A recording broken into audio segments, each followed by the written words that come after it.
ये कहानी है एक होटल का भूतिया कमरे के बारे में। इस कहानी में अजय नाम का लड़का है जो कि सरकारी नौकरी करना चाहता है, पर उसके घर की स्थिति ठीक नहीं होने के कारण उसे पैसे कमाने के लिए काम की भी तलाश थी। इस कारण वो एक ऐसी नौकरी ढूंढता है जहां उसे रात में काम करना पड़े और दिन में उसकी पाए भी हो जाए। कुछ समय बाद अजय को एक होटल में सफाई करने का काम मिल गया। क्योंकि काम रात को करना था तो अजय वहां रात में काम करने लगा और दिन में वो अपनी पाए भी कर लेता।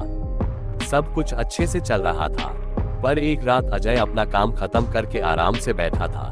तभी वहां पे उसका एक सीनियर आया और उससे बोला, तुम यहाँ आराम से क्यों बैठे हो? इस पर अजय ने जवाब दिया, सर मैं अपने कमरों की सफाई कर चुका हूँ इसलिए बैठा हूँ।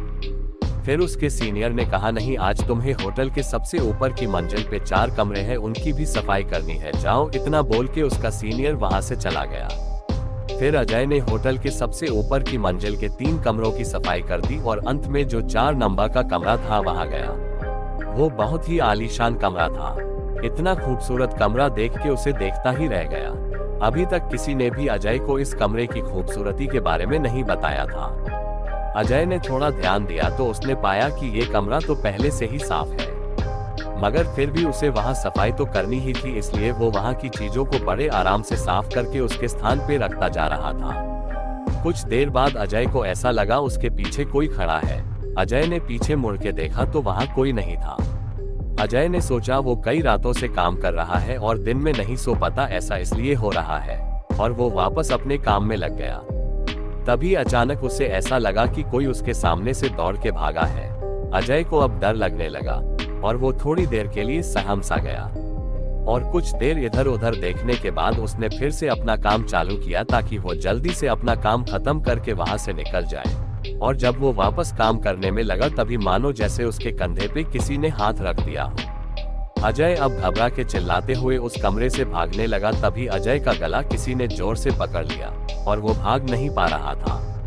इतने ही देर में अजय के सीनियर अजय की आवाज सुन के वहां पहुंच गए। उन्होंने अजय से पूछा क्यों चिल्ला रहे थे।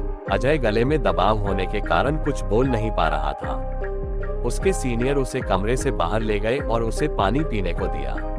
तब अजय ने बताया उसे इस कमरे में कुछ अजीब सा महसूस हुआ, ऐसा कि जैसे कोई उसका गला दबा रहा हो। इतना सुनते ही उसका एक सीनियर उस पे चिल्लाया और बोला, तुम्हें रात में इस कमरे में सफाई करने को किसने बोला? इस कमरे में कोई भी अकेले सफाई नहीं करता और इस कमरे की सफाई भी दिन के समय की जाती है। तब अजय ने कहा, मैं अपना काम खत्म करके बैठा था, तभी एक सर आए, उन्होंने नहीं मुझे इस कमरे की सफाई करने को बोला था, इसलिए मैं इस कमरे में आया। इतना सुनते ही जितने भी लोग उस होटल में काम करते थे सभी को अजय के सामने लाया गया ताकि अजय उसे पहचान सके कि किसने उसे ऊपर वाले कमरे में काम करने भेजा। फिर वहां जितने भी लोग थे अजय ने सबको देखा पर उनमें से कोई नहीं था। तब उन लोगों ने वहां जितने स्टाफ काम करते थे उन सारे स्टाफ की इमेज अजय को दिखाई। तब अजय ने उनमें से एक को देख के बोला कि इन्होंने ही मुझे वहां सफाई करने भेजा था। इतना सुनते ही सारे लोग डर गए, क्योंकि अजय ने जिसकी इमेज दिखाई उस स्टाफ की मौत 1 महीने पहले ही उसी कमरे में सफाई के दौरान हुई थी। फिर अजय के सीनियर ने उस कमरे के बारे में अजय को बताया कि वह कमरा इस होटल का भूतिया कमरा है। करीब 1 साल पहले वहां पे पति पत्नी रुके थे और रात में पति ने ही अपनी पत्नी की हत्या कर दी। उसके बाद से ही उस कमरे में जो भी काम करने जाता है उसे कुछ अजीब सा डरावना महसूस होता है। ऐसे कई बार होने के बाद उस कमरे में रात के समय कोई नहीं जाता और पिछले महीने जिस स्टाफ की मृत्यु उस कमरे में हुई वो भी वहां रात के समय पता नहीं क्यों बिना किसी को बताए अकेले ही काम करने चला गया था। ये सब सुन के अजय फिर दोबारा कभी भी उस कमरे में अकेले काम करने नहीं गया। तो दोस्तों, अगर ये कहानी आपको अच्छी लगी तो वीडियो को लाइक करो और शेयर करो और कमेंट करके जरूर बताओ कि आपको कैसी लगी ये कहानी। और ऐसे ही और भी कहानियों के लिए इस चैनल को सब्सक्राइब करो। और अगर आप लोगों के पास भी कोई कहानी है और आप उसे मेरे चैनल पे बताना चाहते हैं तो कमेंट करिए, मैं आपकी कहानी इस चैनल पे बताऊंगा। मिलते हैं अगले वीडियो में।